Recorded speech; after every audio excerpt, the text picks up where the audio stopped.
Assalamualaikum warahmatullahi wabarakatuh. Berjumpa kembali dengan catatan Syafiq Hasim. Pada era sosial media sekarang ini, semua persoalan menjadi serba susah dan samar.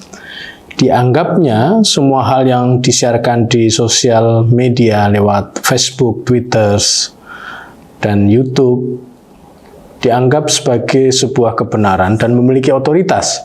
Jika kita menerima kenyataan seperti ini akan repot semua karena orang atau influencer, katakanlah demikian, akan menjadikan media sosial sebagai sarana untuk menundukkan orang lain.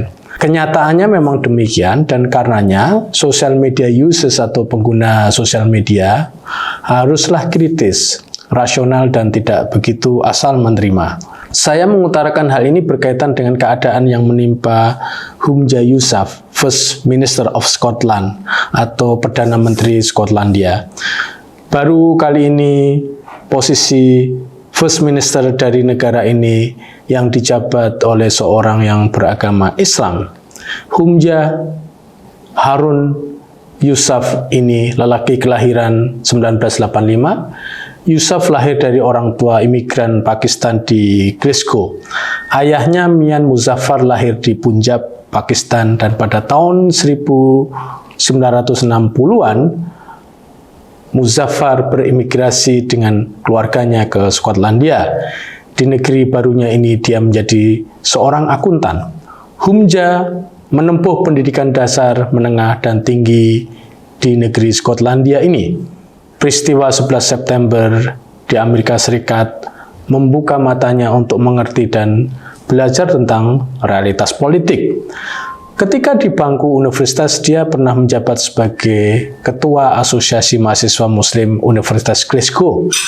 Pertanyaan dari teman-teman yang selalu dia ingat pada saat kejadian itu adalah mengapa orang Islam membenci orang Amerika. Rupanya takdir untuk menjadi pemimpin Skotlandia ini bukan hal yang gampang, namun ini sesuai dengan apa yang sudah dilakukan selama ini oleh Yousaf.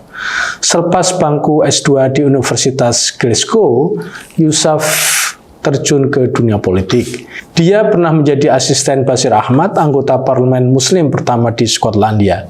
Lalu Yousaf juga bekerja sebagai asisten Alex Salmond dan Nicola Sturgeon. Lalu Yousaf menjadi anggota parlemen pada 2011, menjadi anggota kabinet kementerian dan menjadi menteri luar negeri untuk negeri ini pada tahun 2014. Apa yang menjadi kontroversi?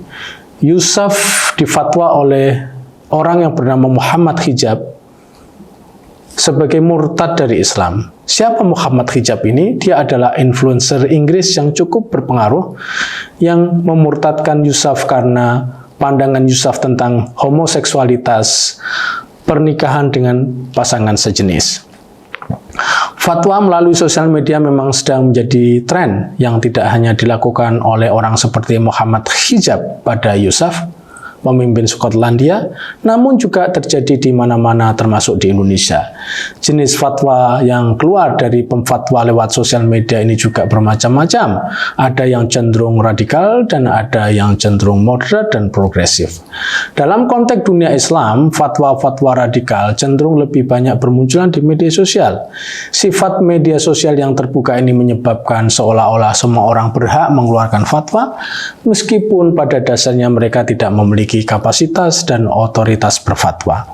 Kelompok radikal dan militan menggunakan sosial media untuk menghukumi dan menghakimi pihak yang mereka anggap lawan mereka, sebagaimana yang dilakukan oleh Muhammad Hijab atas Perdana Menteri Skotlandia, Humza Yousaf.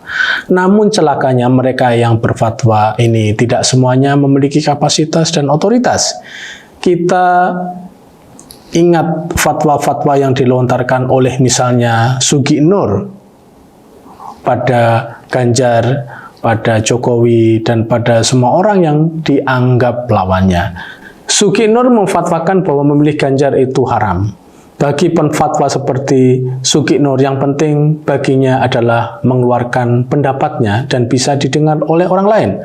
Urusan apakah dia orang yang memang berhak mengeluarkan fatwa, artinya ilmunya cukup, itu perkara lain. Urusan apakah isi fatwanya benar itu juga urusan lain. Kembali kepada masalah fatwa liar di media sosial, maka kita jangan menerima begitu saja jika itu dikeluarkan oleh pihak yang tidak memiliki kapasitas keahlian dan juga tidak memiliki otoritas. Ini bukan persoalan penggunaan sosial medianya untuk berfatwa, namun soal apa isi fatwa dan oleh siapa fatwa itu dikeluarkan. Sebenarnya mengeluarkan pendapat hukum atau fatwa atau dengan penamaan fatwa juga sebuah beban tersendiri karena istilah fatwa dibawa-bawa untuk hal yang sebenarnya tidak atau belum memenuhi kriteria sebagai sebuah fatwa. Kembali lagi pada kasus fatwa yang dikeluarkan oleh hijab atas Humja Yusuf, ini menjadi kontroversial karena hijab memberi kesan bahwa Islam itu dipahami sebagai agama yang judgmental dan menghakimi. Posisi Humja sebagai pemimpin pemerintahan di negeri yang sekuler tidak dipahami oleh hijab. Aturan Skotlandia sudah barang tentu bukan aturan syariah karena Skotlandia bukan wilayah syariah. Dan Humja adalah pemimpin pemerintahan negeri yang memang sistem politiknya sekuler. Bahkan hijab ini terkesan membabi buta dan menciptakan skisma sosial melalui fatwa-fatwanya. Bagi Usama Al-Azami, seorang pengajar studi Islam kontemporer pada Universitas Oxford, menyatakan bahwa seseorang itu kafir, itu perkara yang serius. Bagi Usama, fatwa seperti yang dikeluarkan hijab atas Yusuf itu dikhawatirkan akan berdampak pada masyarakat. Hal yang lebih mengkhawatirkan lagi apabila fatwa liar ini diadopsi atau dipercaya di negara di mana sistem budayanya feodal. Masyarakat bisa main hakim sendiri untuk mengikuti fatwa tokoh yang mereka idolakan. Wujud dari bahaya liar itu terjadi pada kasus terorisme dan ekstremisme. Para teroris itu banyak yang bertindak berdasarkan fatwa dari rujukan mereka.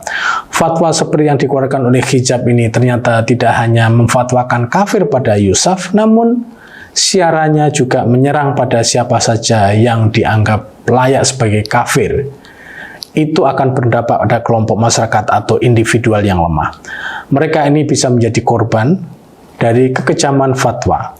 Di Indonesia, hal yang demikian nampaknya sudah kerap terjadi.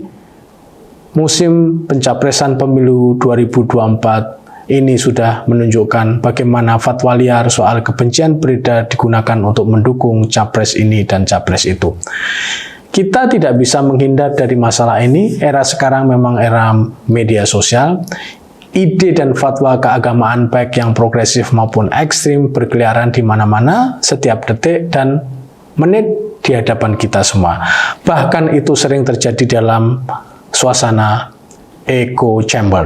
Sebagai catatan, jangan langsung percaya pada fatwa, apalagi fatwa ekstrim yang dikeluarkan lewat sosial media.